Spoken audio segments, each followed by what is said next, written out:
bombastic side-eye, criminal offensive side-eye.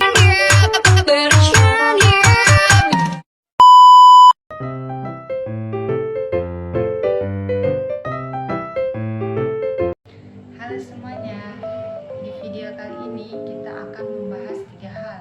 Yang pertama, bagaimana pembelajaran sastra bisa membentuk karakter siswa. Yang kedua, cara menilai pembelajaran bahasa dan sastra yang berorientasi pada pendidikan karakter.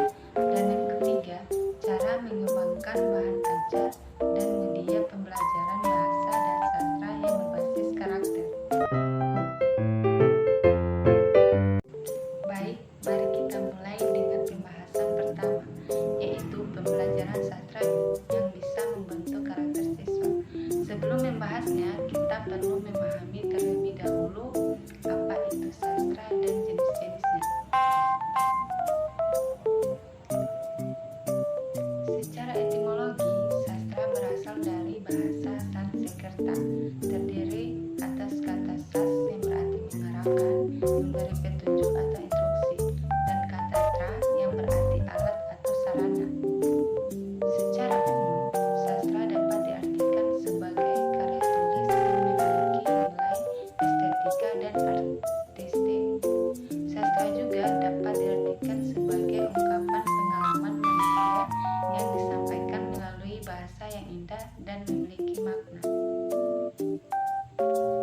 Berdasarkan pengertian tersebut, dapat disimpulkan bahwa sastra memiliki beberapa ciri-ciri, yaitu pertama, bersifat imajinatif, yaitu mengungkapkan sesuatu yang tidak nyata atau fiktif. Kedua, menggunakan bahasa yang indah, yaitu bahasa yang kaya akan makna dan susunan kalimatnya yang menarik. Ketiga, memiliki nilai estetika, yaitu nilai keindahan yang dapat dirasakan oleh pembaca. Keempat, memiliki nilai artistik, yaitu nilai seni yang dapat dinikmati oleh pembaca. Jenis-jenis sastra. Sastra dapat dibagi menjadi 2 jenis utama, yaitu fiksi dan non-fiksi. Fiksi adalah karya sastra yang menceritakan tentang peristiwa atau tokoh yang tidak nyata. Fiksi dapat dibagi menjadi beberapa jenis, termasuk puisi, prosa, dan drama. Puisi adalah karya sastra yang menggunakan bahasa yang indah dan bermakna untuk mengungkapkan pikiran, perasaan, atau pengalaman. Puisi dapat dibagi menjadi 2 jenis, yaitu puisi lama dan puisi baru. Prosa adalah karya sastra yang disusun dalam bentuk cerita atau narasi. Prosa dapat dibagi menjadi beberapa jenis, seperti cerpen, novel, roman, dan dongeng. Drama adalah karya sastra yang dipentaskan di atas panggung. Drama terdiri dari dialog antara para tokoh.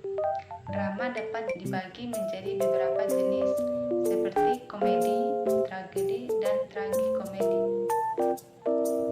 Sedangkan non-fiksi adalah karya sastra yang menceritakan tentang peristiwa atau tokoh yang nyata. Non-fiksi dapat dibagi menjadi beberapa jenis, termasuk biografi dan autobiografi.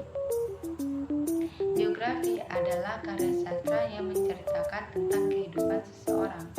Biografi ditulis berdasarkan fakta-fakta yang ada. Autobiografi adalah karya sastra yang menceritakan tentang kehidupan seseorang yang ditulis oleh orang tersebut atau dirinya sendiri. Autobiografi juga ditulis berdasarkan fakta-fakta yang ada. Setelah kita memahami apa itu sastra dan jenis-jenisnya, maka kita dapat membahas pembelajaran sastra yang bisa membentuk karakter siswa. Sastra tidak hanya sekedar cerita, tetapi juga bisa menjadi sarana untuk membentuk karakter siswa. Kemudian, pembelajaran sastra ini tidak hanya berfokus pada pemahaman peserta didik terhadap karya sastra, tetapi juga pada pengembangan karakter mereka. Pembelajaran ini bertujuan untuk menanamkan nilai-nilai karakter yang baik kepada peserta didik melalui karya-karya sastra. Berikut adalah beberapa contoh nilai-nilai karakter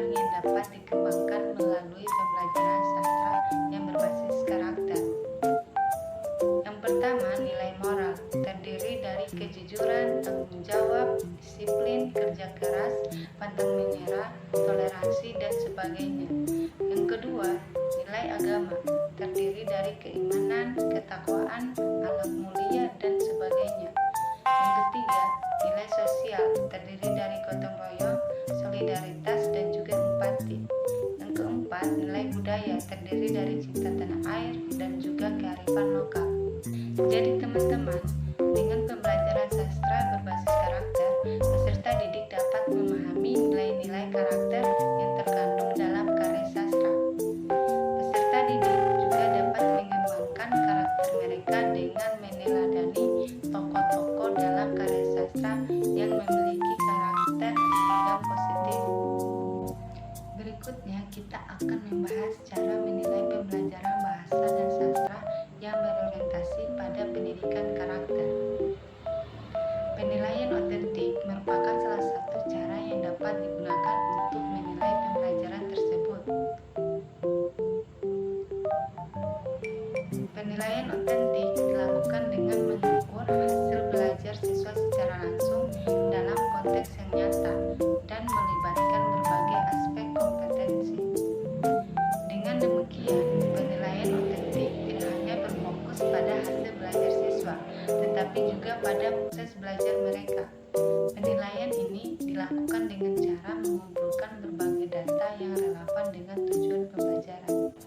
Penilaian otentik dalam pembelajaran bahasa dan sastra yang berorientasi pada pendidikan karakter dapat dilakukan dengan berbagai cara. Yang pertama, penilaian portofolio. Penilaian portofolio dapat digunakan untuk menilai keterampilan siswa dalam menulis, membaca, berbicara, dan menyimak. Penilaian portofolio juga dapat digunakan untuk menilai sikap siswa seperti kejujuran, tanggung jawab, dan disiplin. Yang kedua, penilaian kinerja. Penilaian kinerja adalah penilaian yang dilakukan dengan cara mengamati siswa dalam melakukan suatu kegiatan. Penilaian kinerja dapat digunakan untuk menilai keterampilan siswa dalam berbahasa dan bersastra secara nyata. Penilaian kinerja juga dapat digunakan untuk menilai sikap siswa seperti tanggung jawab, peduli, dan santun. Yang ketiga, penilaian proyek. Penilaian proyek adalah penilaian yang dilakukan dengan cara memberikan tugas kepada siswa untuk menyelesaikan suatu proyek.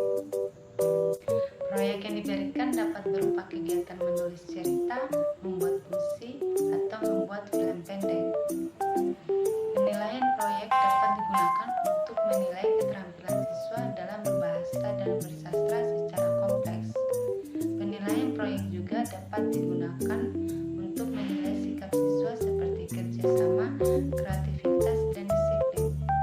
Baik, yang terakhir kita bahas adalah cara mengembangkan bahan ajar dan media pembelajaran bahasa dan sastra yang berbasis karakter. Pengembangan bahan ajar dan media pembelajaran bahasa dan sastra berbasis karakter bertujuan untuk menanamkan nilai-nilai karakter pada siswa melalui pembelajaran bahasa dan sastra.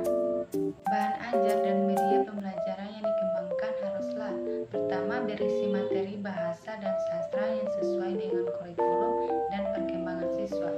Kedua, mengintegrasikan nilai-nilai karakter dalam materi bahasa dan sastra. Ketiga, menggunakan bahasa